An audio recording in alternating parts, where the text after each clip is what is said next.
नमस्कार दोस्तों, महफ़िल कहानी में आपका स्वागत है। आज मैं आपके लिए लेकर आया हूँ मुंशी प्रेमचंद जी की लिखी कहानी गरीब की हाय, तीसरे एपिसोड का दूसरा भाग। तो चलिए शुरू करते हैं। नागिन उठकर बैठी।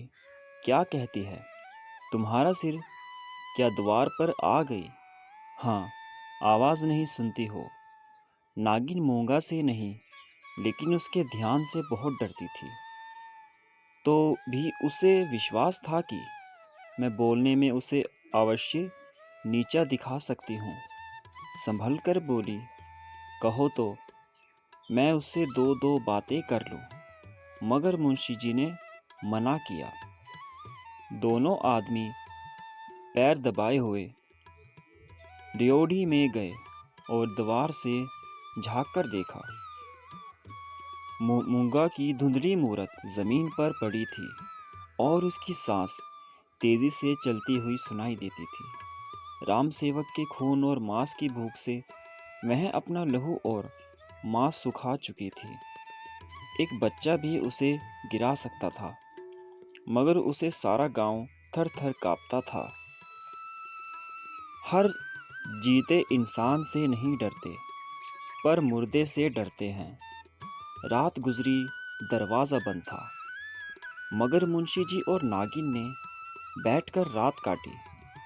मूंगा भीतर से नहीं घुस सकती थी, लेकिन उसकी आवाज़ को कौन रोक सकता था? मूंगा से अधिक डरावनी उसकी आवाज़ थी। सुबह को मुंशी जी बाहर निकले और मूंगा से बोले, यहाँ क्यों पड़ी है? मूंगा बोली, तेरा खून पीऊंगी। नागिन ने बल खाकर कहा, तेरा मुंह झुलस दूंगी। पर नागिन ने जहर मूंगा पर कुछ असर ना किया। उसने जोर से ठहाका लगाया। नागिन खिसियानी सी हो गई।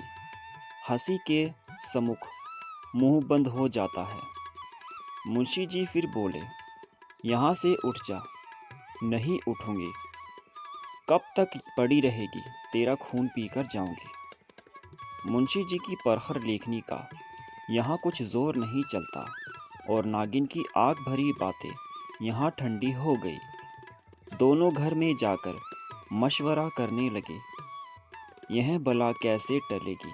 इस ऐतराज से छुटकारा कैसे होगा? देवी आती है तो बकरे का खून पीकर चली जाती है, मगर यह डाइन मनुष्य का खून पीने आई है। मैं खून जिसकी यदि एक बूंद भी कलम बनाने के समय निकल पड़ती तो अवतारों और महीने पूरे कुनबे को अफसोस रहता। और यह घटना गांव में घर घर फैल जाती थी। क्या यही खून पीकर मूंगा का सूखा शरीर हरा हो जाएगा? गांव में यह बात फैल गई। मूंगा मुंशी जी के दरवाजे पर धरना दिए बैठी है। मुंशी जी की बेइज्जती में गांव वालों को बड़ा मज़ा आता था। देखते देखते सैकड़ों आदमियों की भीड़ लग गई। इस द्वार पर कभी कभी भीड़ लगी रहती थी। यह भीड़ राम गुलाम को पसंद न थी। मूंगा पर उसे ऐसा गुस्सा आ रहा था कि यदि उसका बस चलता तो उसे कुएं में धकेल देता।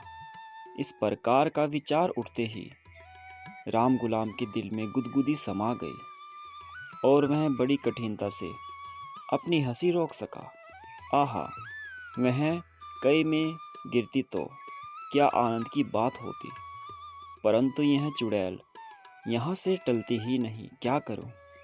मुंशी जी के घर में एक गाय थी जिसे खली दाना और भूसा तो बहुत खिलाया जाता, पर वह बस उसकी हड्डियों में मिल जाता। उसका ढांचा पुष्ट होता जा रहा था। राम गुलाल ने उसकी गाय का गोबर एक हांडी में घोला और सब का सब बेचारी मूंगा पर उड़ेल दिया। उसके थोड़े बहुत छोटे दर्शकों पर भी डाल दिए। बेचारी मूंगा लथपथ हो गई और लोग भाग खड़े हुए। यहाँ इसी प्रकार का शिष्टाचार किया जाता है। शीघ्र भाग चलो, नहीं तो अब के इससे भी बढ़कर खातिर हो जाएगी। इधर भीड़ कम हुई, उधर राम गुलाम घर में जाकर खूब हंसा तथा तालियां बजाई। मुंशी जी ने इस वैरत की भीड़ को ऐसे सहज में और ऐसी सुंदर रूप में हटा देने के उपाय पर अपने सुशील लड़के की पीठ रोकी। सब लोग तो चंपत हो गए, पर बेचारी मूंगा ऐसी की ऐसी बैठी रह गई। दोपहर हुई, मूंगा ने कुछ नहीं खाया। शाम हुई, हजार कहने सुनने से भी उसने भोजन नहीं खाया। गांव के चौधरी ने बड़ी खुशामद की, यहाँ तक कि मुंशी जी ने हाथ तक जोड़े, पर देवी खुश ना हुई। निदान मुंशी जी उठकर भीतर चले गए। वह कहते थे कि रूठने वालों को भूख आप ही मना लिया करती है। मूंगा ने यह रात भी बिना दाना पानी के काट ली।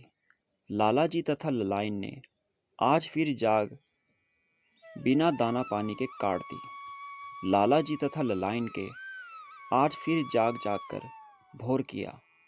आज मूंगा की गरज और हंसी काफी कम सुनाई पड़ती। घरवालों ने समझा बला टली। सुबह होते ही दरवाज़ा खोलकर देखा तो वह अचेत पड़ी थी। इस द्वार पर मरने ही आई थी, जिससे उसकी जीवन की जमा पूंजी हर ली थी। उसी को अपनी जान भी सौंप दी, अपने जिस्म की मिट्टी तक उसकी भेंट कर दी। धन से इंसान को कितना प्रेम होता है। धन अपनी जान से भी ज़्यादा प्यारा होता है। विशेषकर बुढ़ापे में कर चुकाने के दिन ज्यों ज्यों निकट आते जाते त्यों त्यों उसका ब्याज बढ़ता जाता है। यह कहना यहाँ बेकार है कि गांव में इस घटना में कैसी हलचल मची और मुंशी राम सेवक कैसे बेइज्जत हुए। एक छोटे से गांव में ऐसी असाधारण घटना होने पर जितनी हलचल हो सकती है, उससे भी ज़्यादा ही हुई। मुंशी जी का अपमान जितना होना चाहिए था, उससे बाल बराबर भी कम नहीं हुआ। उनका बचा कुचा पानी भी इस घटना से चला गया। इस गांव का चमार भी उनके हाथ का पानी पीने अथवा उन्हें छूने का रवादार न था। अगर किसी घर में कोई गाय खूंटे पर मर जाती है, तो वह व्यक्ति महीनों द्वार द्वार भीख मांगता फिरता है। न नाई उसकी हजामत बनाए, न कहार उसका पानी भरे, न कोई उसे छुए। यह गाय की हत्या का प्रायश्चित ब्रह्म हत्या का दंड तो इससे भी कड़ा है और इससे अपमान भी बड़ा है। मूंगा यह जानती थी और इसलिए इस द्वार पर आकर मरी थी। मैं जानती थी कि मैं जीते जी जो कुछ नहीं कर सकती, मरकर उससे काफ़ी कुछ कर सकती हूँ।